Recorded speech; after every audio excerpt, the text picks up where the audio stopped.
विठ्ठल विठ्ठल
पंढरीनाथ महाराज की जय। जगाचे बाप आपल्या मुलाप्रमाणे त्या कुर्मदासांना आपल्या मांडीवर डोकं ठेवतात। या जगात दोनच असे महात्मे होऊन गेले, त्यांनी जगाच्या बापाच्या मांडीवर प्राण सोडला। कोण बरं सांगा?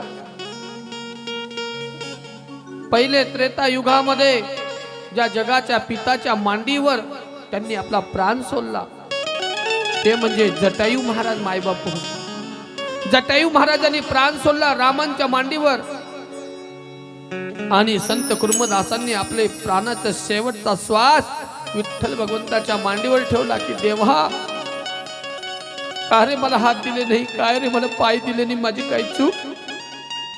हो, ही तुझी चूक।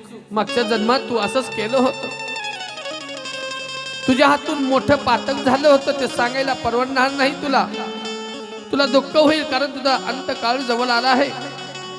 सांग तुला काय पाहिजे? माईबाप हो, संत कुर्मदास ढसा ढसा रडत आहेत। आज माझ्यासाठी तुम्ही धावून आलात, आषाढी एकादश सोडून माझ्यासाठी तुम्ही लवळ गावाला आलात पांडुरंगा। माईबाप हो, आषाढी एकादशला लाखो भाविक तिथं आलेले होते, पण त्या लाखो भाविकांना सोडून एक आपल्या भक्तासाठी धावत येणारा, कुर्मदासासाठी धावत येणारा जगाचा बाप त्या ठिकाणी त्यांच्या जवळ बसले होते। सांग काय पाहिजे तुला? तेव्हा कुर्मदास सांगतात, न तद भास्य येते, न सूर्यो न शशांक न पावक, यद गत्वा न निर्वंते तद धामम परम मम। अर्थात हे पांडुरंगा, ज्या तुझ्या धामामध्ये, गोलोक धामामध्ये सूर्य नाही, चंद्र नाही, तारे नाहीत, तिथं तुझ्या शरीरातून, तुझ्या अंग कांतीतून जो उजाळा निघतो, त्या कांती धामामध्ये मला जागा दे, बाकी काही नको देवा। भगवंत सांगतात, चिंता करू नको, तू माझ्या लोकातच येशील। आणि आपला प्राण सोडतो मायबाप हो कुर्मदास। स्वतः जगाचे बाप त्या ठिकाणी समाधिस्थ करतात संत कुर्मदासांना। मुसलमान होते म्हणून समाधिस्थ केलं। कुर्मदास अनंतात विलीन झाले। आईला माहिती पडतं माझा कुर्मदास मला सोडून गेला, आई हंबरडा पडते, माझा बाळ गेला मला सोडून। रडतात मायबाप, रडतात। आई ढसा ढसा रडते, नवरा सोडून गेला, मुलगा बी गेला। ज्याला हात नाही, ज्याला पाय नाही, त्यांची भक्ती पहा कशी। आपल्याला हात पाय राहून सुद्धा आपण वर्षातून एक वेळा भक्तीसाठी त्या पवित्र मंडपामध्ये लवकर येत नाही। म्हणून मायबापू लक्षात ठेवा, नाशिवंत देह जाणार सकल। तुकोबा राय सांगतात, आज ना उद्या नाशिवंत देह जाणार आहे।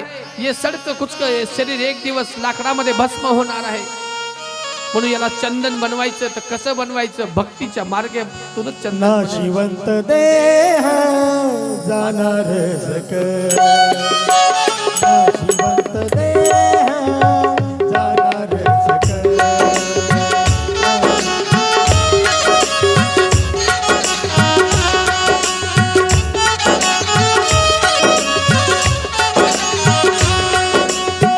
नाशिवंत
हरिमुखे म्हणा पुण्याची गणना कोण करी.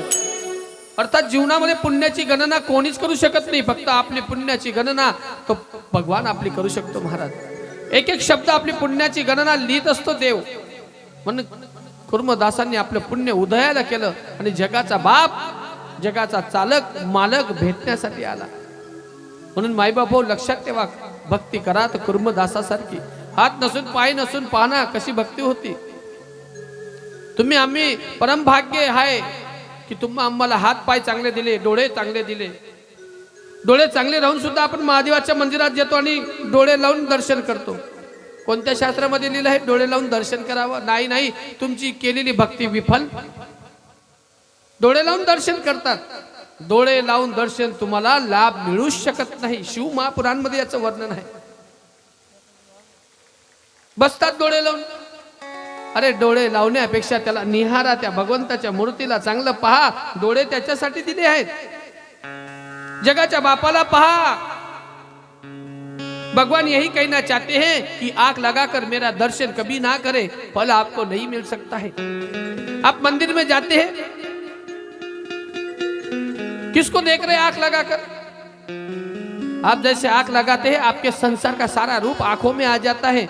जब भगवान को आप निहारेंगे कि हे प्रभु हम आपको देख रहे हैं, तो आप हमारे ऊपर कृपा कीजिए.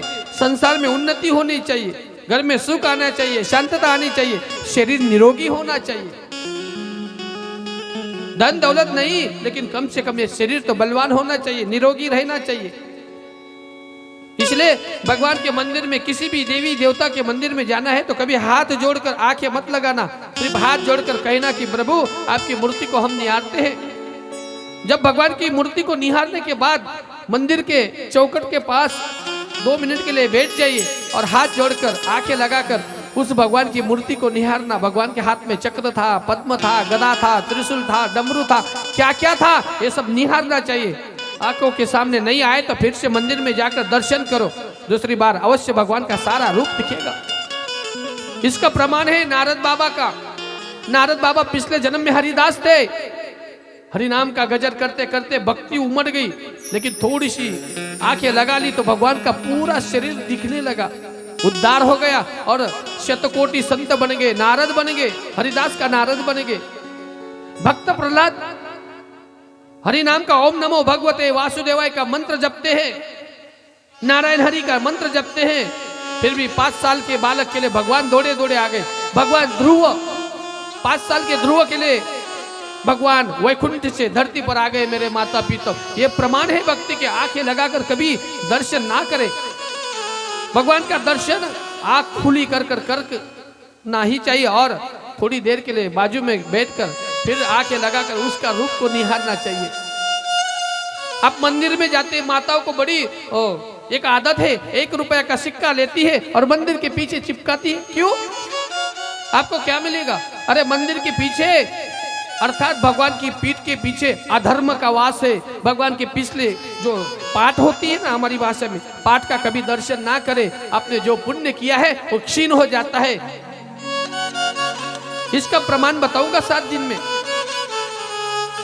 भगवान का रूप का दर्शन करना है तो सामने का जो रूप है धर्म का है और पिछला रूप है अधर्म. अधर्म बेटे है भगवान की पाठ के पीछे, लेकिन धर्म आगे है. सिर्फ धर्म का दर्शन करे, अधर्म का दर्शन करेंगे तो तुम्हारा सारा जीवन का पुण्य तत्काल नष्ट होता है. नहीं तो जाते हैं हमारे साकरी तालुका में जाते हैं, वह भटाई माता है, 1 रुपया लेती है, चिपकाती है. पेड़काई देवी के यहाँ जाते हैं, 1 रुपया चिपकाते हैं. बिजासनी देवी के यहाँ जाते 1 रुपये चिपकाते हैं. कहा लिखा है 1 रुपया चिपकाने से तुम्हारा तकदीर बदल जाएगा? ये अंधश्रद्धा है.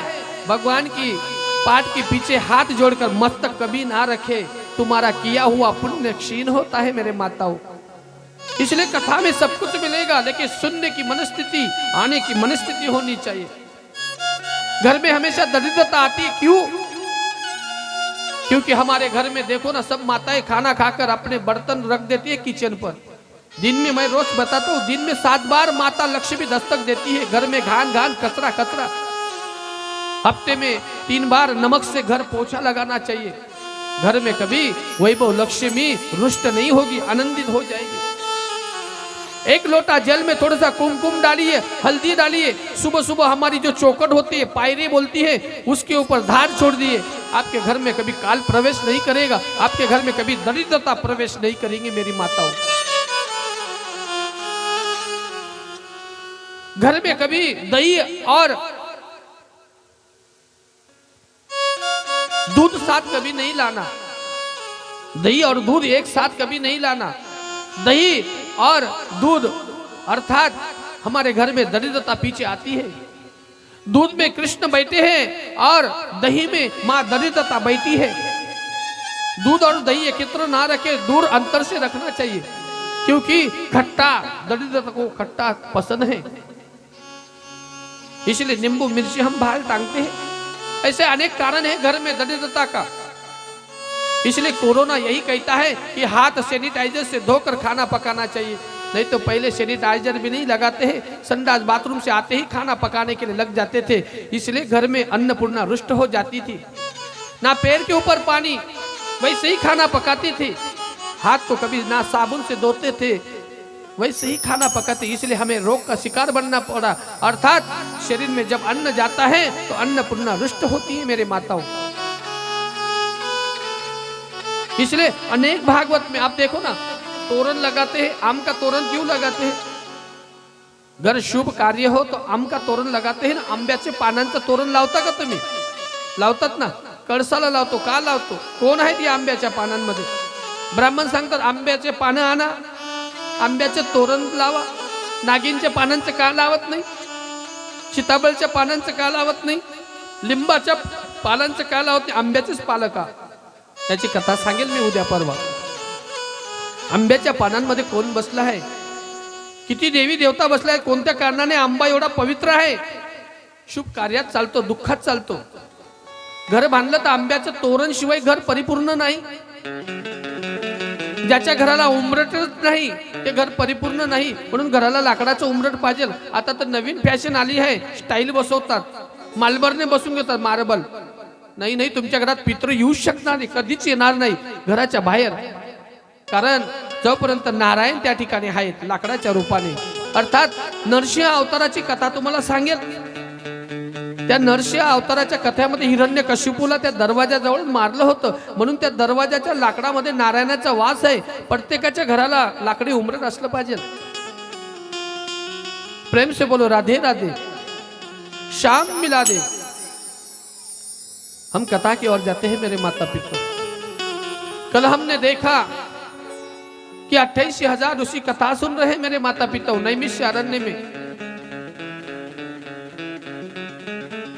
और सारे ऋषि कहते हैं कितने दिन की कथा? बोले 7 दिन की. वहां बड़े ऋषि उठकर खड़े हो गए, भैया ये 7 दिन की परंपरा कहां से पड़ी? बोले नारद बाबा से पड़ी. बोले नारद बाबा तो पल दो पल के लिए कहीं खड़े होते नहीं, रुकते नहीं है, कैसे परंपरा पड़ी है? तब सुत जी भगवान सुत मुनि कहते हैं 88,000 शौनक ऋषियों सुनो. एक बार नारद बाबा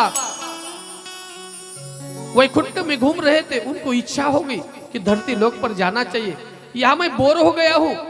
धरती लोक पर संसारी लोग रहते हैं, धरती लोक पर ज्ञानी लोग रहते हैं, और धरती लोक पर मेरे माता पिता सन्यासी लोग रहते हैं, धरती लोक पर बाल ब्रह्मचारी रहते हैं. माझा बोललेलं कळतं ना पण सर्वांना? मी बोलत जातो आहे पण तुम्हाला कळतं का? मागची मंडळी आवाज समजतो ना? इकडची मंडळी भाऊसाहेब समजतं ना? बोले उमापति महादेव की जय. नीचे बैठ जाइए. गोपाल कृष्ण भगवान की जय.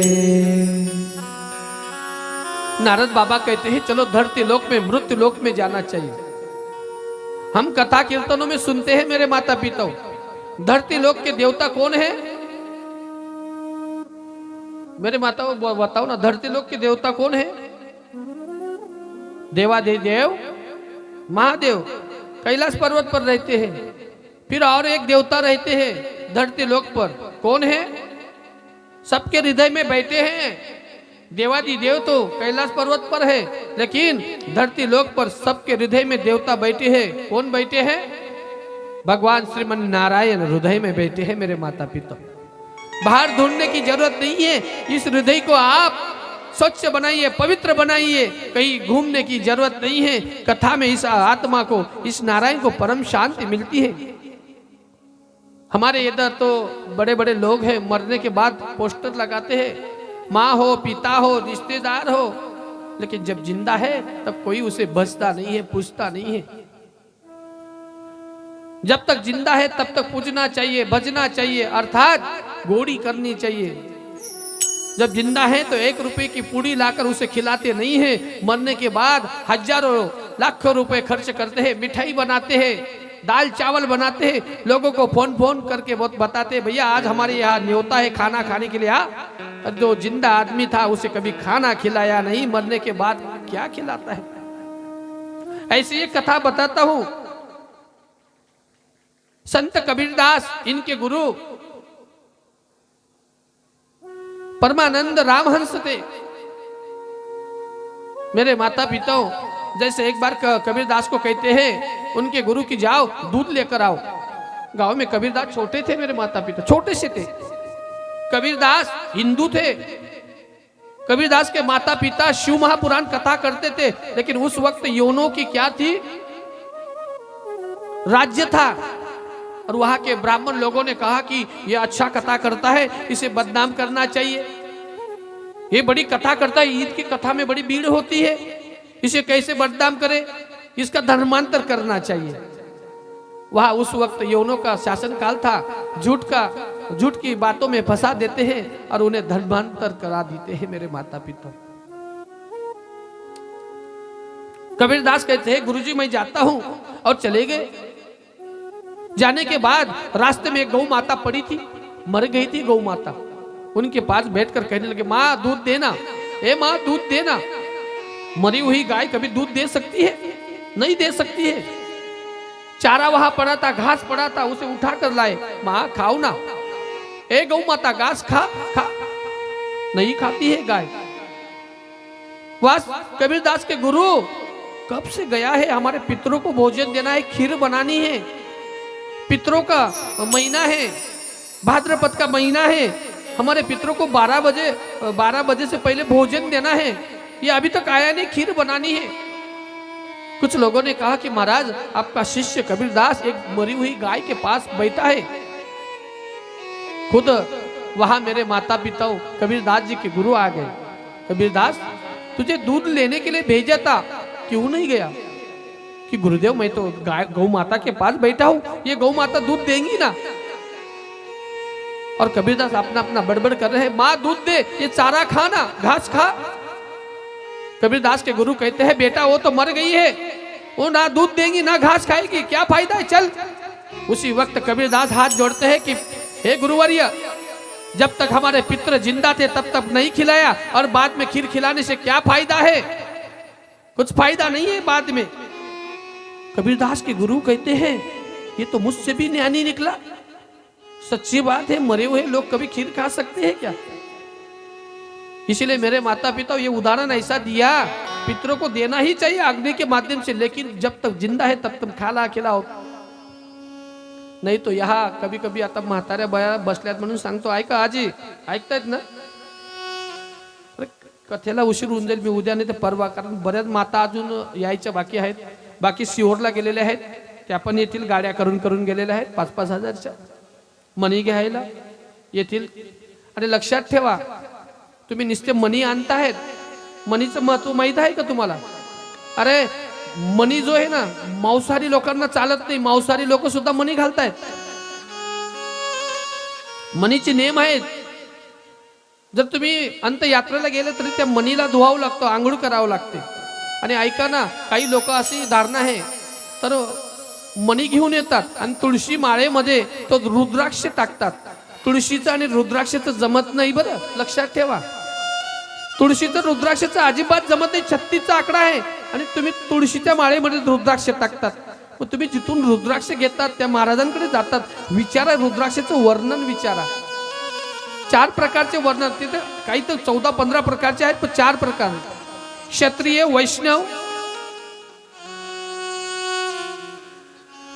वैष्णव, ब्राह्मण आणि शूद्र, 4 प्रकारचे लोक आहेत आपले. मग 4 प्रकारच्या लोकांना वेगवेगळा तो रुद्राक्ष असतो, आपण कोणता बी आणतो आणि घालून घेतो. क्षत्रिय असेल तर क्षत्रियाचा तो रुद्राक्ष वेगवेगळा आहे. हे रुद्राक्ष भोलेनाथांच्या आसूनपासून बनलेला आहे. आणि तुळशी माळ ही रुंदा, भगवान कृष्णांची रुंदाची कथा भी सांगण्याचा प्रयत्न करेल. कारण तुमच्या गावात पहिल्यांदाच कथा आहे. आमच्या कन्या शाळेजवळ तिकडे कथा होती, तिथं सांगतो मी नेहमी, पण तुमच्या गावात पहिल्यांदा आहे म्हणून सांगेल मी तुळशीची कथा. म्हणून तुळशीचं रुद्राक्षाचं जमत नाही. लोक काय करतात, तुळशी माळ बी आणि वरून रुद्राक्षाची माळ बी, दोघांचा झगडा होतो. इथं झगडा झाला म्हणजे घरात पण भांडे आदळ आरपट होतात, लक्षात ठेवा. म्हणून माळ एकच घाला, तुळशीची घाला नाही तर रुद्राक्षाची घाला.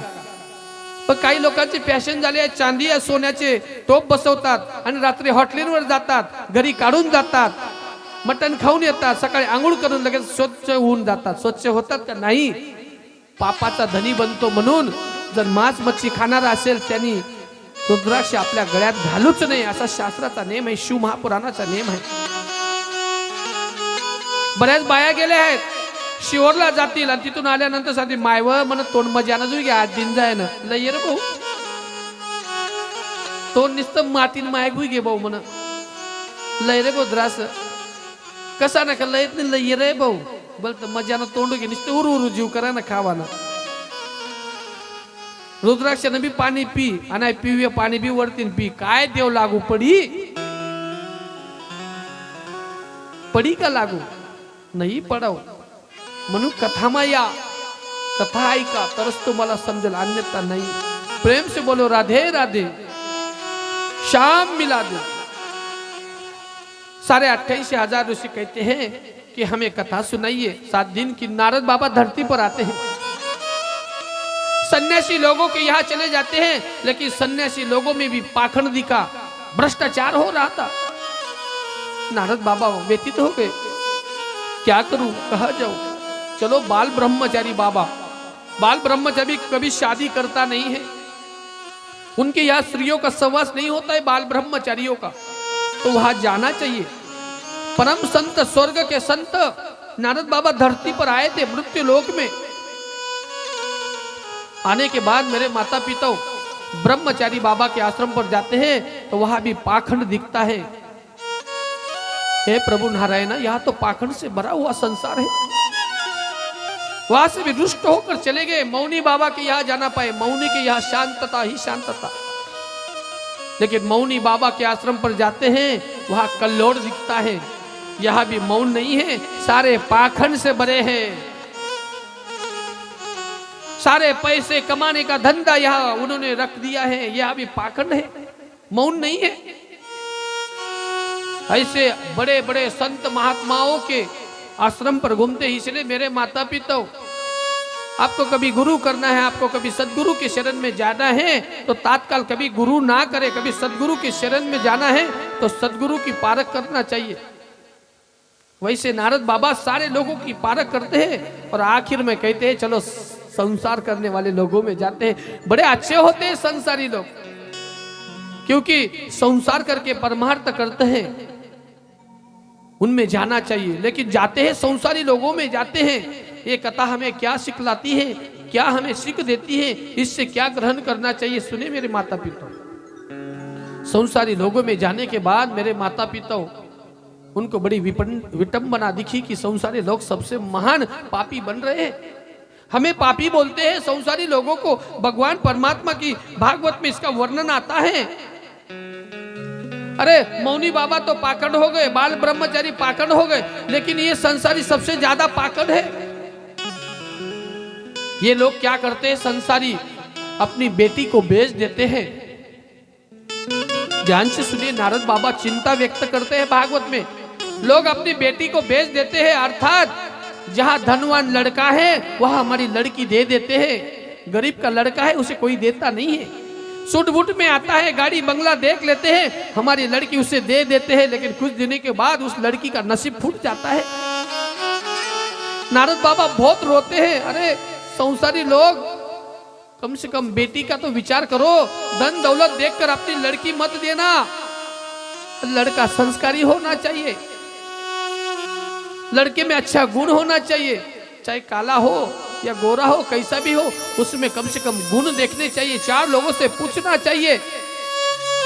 ये संसारी लोग क्या करते हैं, डायरेक्ट दे देते हैं। बंगला दिख गया, 1 करोड़ का बंगला है, 50 लाख का बंगला है, 10 लाख की गाड़ी है, अरे शाम को शराब पीने के बाद भी उसे नींद नहीं आती है मेरे माता पिता। ऐसे लड़के को हम लड़की देते हैं तो नसीब फूट जाता है। नारद बाबा रोने लगे, संसार में ऐसा नहीं होना चाहिए, नहीं तो कलयुग में देखो ना मेरे माता पिता, सब लोग नौकरी नौकरी नौकरी कर रहे हैं। नौकरी मिलेंगी तो छोकरी मिलेंगी, नहीं नौकरी मिली तो छोकरी भी नहीं मिलेंगी। लेकिन इस संसार को चलाने वाला मेरा किसान अन्नदाता, उसके लड़कों को लड़की देते नहीं है। ये सबसे बड़ी विटंबना है संसार में मेरे माता पिता। कौन सा पाप किया है मेरे किसान ने, बताओ ना। किसान ने कौन सा ऐसा पाप किया है कि उसे हम लड़की देते नहीं है?